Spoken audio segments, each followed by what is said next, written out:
ലോകത്തിലെ 65% രാജ്യങ്ങളിലും വാഹനങ്ങൾ വലതുവശം ചേർന്ന് സഞ്ചരിക്കുമ്പോൾ എന്തുകൊണ്ടാണ് ഇന്ത്യയിൽ നമ്മൾ ഇടതുവശം ചേർന്ന് വണ്ടി ഓടിക്കണമെന്ന നിയമം ഉണ്ടായത് എന്ന് എപ്പോഴെങ്കിലും ചിന്തിച്ചിട്ടുണ്ടോ? India, Austria, New Zealand, Japan, Malaysia, Singapore, Pakistan, UK എന്നിവയാണ് പ്രധാനമായും റോഡിന്റെ ഇടതുവശം ചേർന്ന് വാഹനം ഓടിക്കുന്ന രാജ്യങ്ങൾ. ഇത്തരത്തിൽ വാഹനമോടിക്കുന്ന രാജ്യങ്ങൾ പഴയ ബ്രിട്ടീഷ് കോളനികളാണെന്ന വസ്തുതയും ഈ ഡ്രൈവിംഗ് രീതിയും തമ്മിൽ ഒരു ബന്ധമുണ്ട്. ആ ചരിത്രം അറിയണമെങ്കിൽ കുറച്ചു കാലം പിന്നിലേക്ക് നാം ഒന്ന് സഞ്ചരിക്കണം. നിലവിൽ ലോകത്ത് 65% രാജ്യങ്ങളിലും റൈറ്റ് സൈഡ് ഡ്രൈവാണുള്ളത്, അതായത് റോഡിന്റെ വലതുവശം ചേർന്നുള്ള ഡ്രൈവ്. എന്നാൽ ബ്രിട്ടീഷ് ഭരണത്തിന് കീഴിലുണ്ടായിരുന്ന ഇന്ത്യ അടങ്ങുന്ന 35% രാജ്യങ്ങളിൽ ലെഫ്റ്റ് ഹാൻഡ് റോഡ് സിസ്റ്റം പാലിച്ചു പോരുന്നു. നൂറ്റാണ്ടുകൾക്ക് മുൻപ് തന്നെ ഇന്ത്യയിൽ റോഡ് മാർഗമുള്ള ഗതാഗതം ആരംഭിച്ചിരുന്നുവെങ്കിലും മധ്യകാലഘട്ടത്തിലായിരുന്നു അത് വിപുലമാകുന്നത്. കച്ചവടം, ഗതാഗതം, യുദ്ധം എന്നിവയ്ക്ക് പ്രാധാന്യമേറിയതോടെ പാതകൾ ഒഴിച്ചുകൂടാനാകാതെ വന്നപ്പോൾ റോഡ് സംവിധാനം കൂടുതൽ വിപുലീകൃതമായി. യുദ്ധവേളകളിൽ ബ്രിട്ടീഷുകാർ കുതിരപ്പടയോട്ടത്തിന് റോഡിന്റെ ഇടതുവശമായിരുന്നു കൂടുതലായി ഉപയോഗിച്ചിരുന്നത്. ഇടത് കൈകൊണ്ട് കുതിരയെ നിയന്ത്രിക്കുവാനും വലത് കൈ ഉപയോഗിച്ച് യുദ്ധം ചെയ്യാനും ഏറ്റവും അനുയോജ്യമായിട്ടുള്ള രീതിയായിരുന്നു ഇത്. വാളുകൾ പൊതുവെ സൂക്ഷിക്കുന്നതും ഇടത് ഭാഗത്താണ്. വാൾ ഉറയിൽ നിന്ന് ഊരി വലത് കൈ വീശിയായിരുന്നു ശത്രുക്കളുമായി യുദ്ധം ചെയ്തിരുന്നത്. ഈ സൗകര്യം കണക്കിലെടുത്ത് റോഡിന് ഇടതുവശം ചേർന്നായിരുന്നു യുദ്ധങ്ങൾ നടത്തിക്കൊണ്ടിരുന്നതും. കൂടാതെ കുതിരപ്പുറത്ത് കയറാനും ഇറങ്ങാനും ഇടതുവശം എളുപ്പമായിരുന്നു എന്നുള്ളതും മറ്റൊരു കാരണമാണ്. കാലങ്ങൾക്ക് ശേഷം വാഹന ഗതാഗതം തുടങ്ങിയപ്പോഴും ഈ വ്യവസ്ഥ വാഹനങ്ങളിലും ഉൾക്കൊള്ളിക്കുകയായിരുന്നു.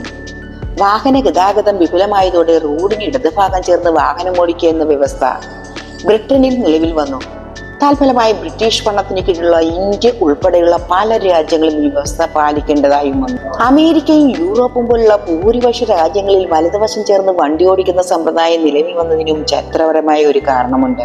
ആ കാലങ്ങളിൽ അമേരിക്ക, യൂറോപ്പ് പോലുള്ള രാജ്യങ്ങളിൽ കച്ചവടം, കൃഷി എന്നിവയുടെ ആവശ്യകത വർദ്ധിച്ചു വന്നപ്പോൾ ഗതാഗതം വലിയൊരു പ്രശ്നമായി തുടങ്ങി. വിളകളും കച്ചവടത്തിന് ആവശ്യമായിട്ടുള്ള ചരക്കുകളും ഒരിടത്തു നിന്ന് മറ്റൊരിടത്തേക്ക് കൊണ്ടുപോകുവാൻ റോഡുകൾ വിപുലീകരിച്ചു. ആ കാലഘട്ടത്തിൽ കുതിരവണ്ടികളായിരുന്നു ചരക്ക് നീക്കങ്ങൾക്ക് വൻതോതിൽ ഉപയോഗിച്ചിരുന്നത്. വിളകളും ചരക്കുകളും വർദ്ധിച്ചപ്പോൾ ഒരു കുതിര വെച്ചുള്ള ഗതാഗതം പോരാതെ വന്നു. പകരം ഒന്നിലധികം കുതിരകളെ ഒന്നിനു പുറകെ മറ്റൊന്നായി അണിനിരത്തിക്കൊണ്ട് പിന്നിലുള്ള ചരക്ക് വണ്ടി വലിക്കാനായി ഉപയോഗിച്ചു. പിന്നിലുള്ള വണ്ടിയിൽ ഇരിപ്പിടമൊന്നും ഇല്ലാത്തതിനാൽ കുതിരപ്പുറത്തിരുന്നു കൊണ്ട് തന്നെയായിരുന്നു വണ്ടിയെയും കുതിരകളെയും നിയന്ത്രിച്ചിരുന്നത്. 6 കുതിരകളെയായിരുന്നു വലിപ്പമേറിയ ചരക്ക് വണ്ടി വലിക്കാനായി ഉപയോഗിച്ചിരുന്നത്.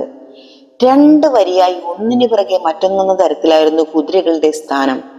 അതിൽ ഏറ്റവും ഒടുവിലെത്തി ഇടത്തുഭാഗത്തുള്ള കുതിരയുടെ മുകളിൽ ഇരുന്നായിരുന്നു ഓടിക്കുന്നവർ വണ്ടിയെയും കുതിരകളെയും നിയന്ത്രിച്ചിരുന്നത്. ഒടുവിലത്തെ ഇടതുവശത്തുള്ള കുതിരപ്പുറത്തിരുന്നാൽ വലത് കൈ ഉപയോഗിച്ച് കുതിരകളെ നിയന്ത്രിക്കുക എന്നത് എളുപ്പമായിരുന്നു എന്നതിനാലാണ് ഇത്തരത്തിലുള്ളൊരു രീതി വ്യാപകമായി ഉപയോഗിച്ചത്.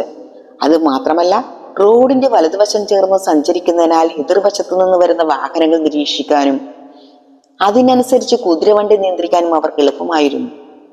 19-ാം നൂറ്റാണ്ടായപ്പോഴേക്കും ലോകത്തൊട്ടാകെ റോഡ് നിയമങ്ങൾ പ്രാബല്യത്തിൽ വന്നു.